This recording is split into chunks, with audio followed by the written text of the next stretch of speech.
Hello, Glasgow Rangers Nation.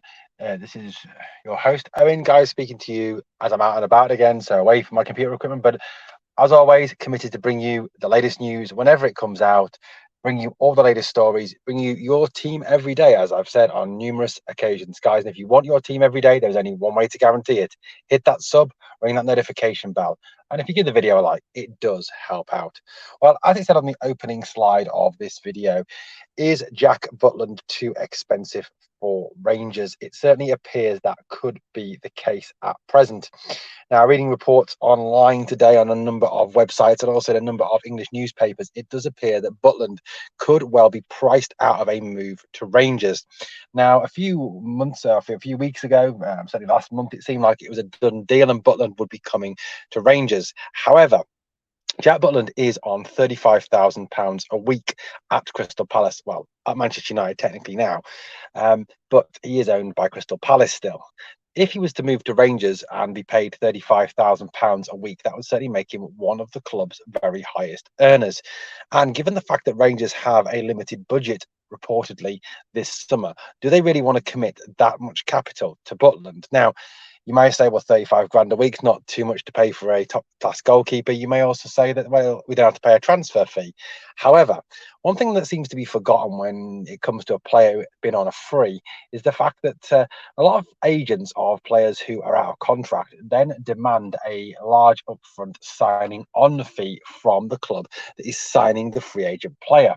Obviously, the club doesn't have to pay out a transfer fee, so the agent tries to take advantage of that for their client and get the club to stump up a substantial signing on fee for their player to obviously maximise their player's income. This appears to be the case with Butland, or certainly seems to be the rumour that his agent is also looking for a sizable signing on fee on top of the £35,000 a week. Now, when Joe Hart moved from Tottenham to Celtic, which many people have sort of tried to kind of draw similarities between them, between Butland and Hart, it was reported that Hart actually took a 50% cut in wages to move to Celtic in favour of get first team football.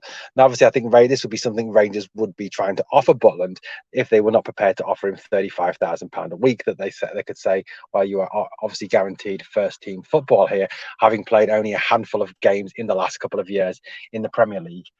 After he sort of, he was an England international whilst he was at Stoke and was obviously Stoke's first choice goalkeeper, then made a series of moves. His career kind of tailed off a little bit and he lost a little bit of confidence.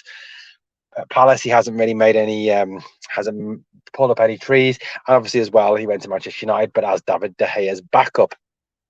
So, what is the truth with Butland? Now, obviously, this has been clouded by the form of this young man, Robbie McCrory.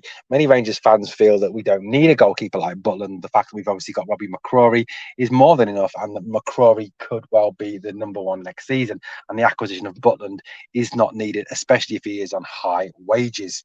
Now, Rangers apparently have this weekend been looking at other goalkeepers. Now, obviously, Freddie Woodman of Preston North End is also seen as being a no-go, with Preston wanting in excess of £4.5 million for the player and realistically wanting him to stay at the Championship side to help them compete for a playoff place next season.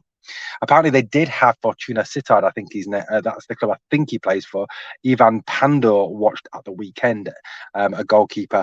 More I think for a backup role that could be behind a Robbie McCrory. Certainly, Robbie McCrory has done himself, many favours in these last few games that he's played, keeping 4 clean sheets, including 2 clean sheets from against that mob from across the city. So could it be that the form of McCrory sort of negates the need to spend any money on a goalkeeper? Well, a top class goalkeeper. We just need someone to come in and back him up, given the fact that it looks highly likely now that John McLaughlin will be joining Alan McGregor in going out the door this summer. But definite news that it seems that Butland is way too expensive for Rangers, and they are unwilling to stump up the £35,000 a week plus big signing on fee for the English keeper. Well, Rangers fans, I'd love to know what you think of this news that I've seen to find out tonight. Let me know in the comments what you think. Is Butland worth paying 35 grand a week for? Is he worth a big signing on fee? Or do we already have our number one goalkeeper in Robbie McCrory? Let me know in the comments below. And as always, guys, if you enjoyed the content, hit the sub, ring the notification bell, and give the video a like. Well, I'll be back to speak to you, obviously in a normal video tomorrow. Thank you so much for watching Glasgow Rangers Nation. As always, guys, I'll be back to speak to you on this channel very, very soon.